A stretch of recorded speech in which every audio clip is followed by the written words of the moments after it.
We have become accustomed to the idea that humans are the absolute masters of this planet, standing at the top of the food chain, with no natural predators, with no rivals. But Earth's history has not always operated according to that logic. Imagine a dense, humid tropical rainforest where rain falls incessantly and sunlight barely reaches the forest floor. At the mouth of a cave, amidst the hazy mist and the hum of insects, the silhouette of a human appears. At first glance, it looks like us. But in a split second, your brain realizes something is wrong. The body proportions are off. The head is too large, the legs are too short, and the posture is unlike any adult human you have ever seen. In 2003, at Liang Bois Cave on the island of Flores, a group of archaeologists truly came face to face with that creature.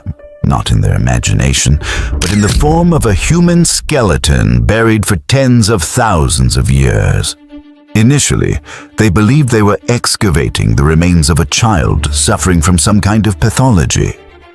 However, subsequent analyses forced them to completely reject this hypothesis. The skeleton belonged to an adult woman, about 30 years old, with a height in life of only about 1 meter and a brain capacity significantly smaller than that of modern humans.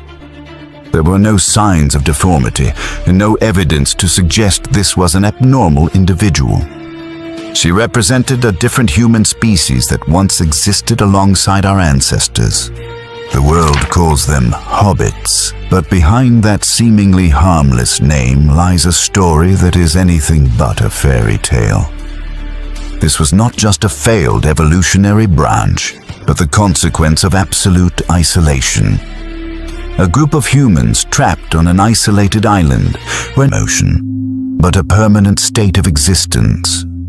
The most obvious and dangerous threat came from the Komodo dragon, the largest carnivorous reptile still in existence today. Even to modern humans, tall and armed, the Komodo remains a predator that many indigenous communities must be wary of. For Homo floresiensis, standing less than 1 meter tall and unable to run fast, the disparity in size and strength was almost absolute.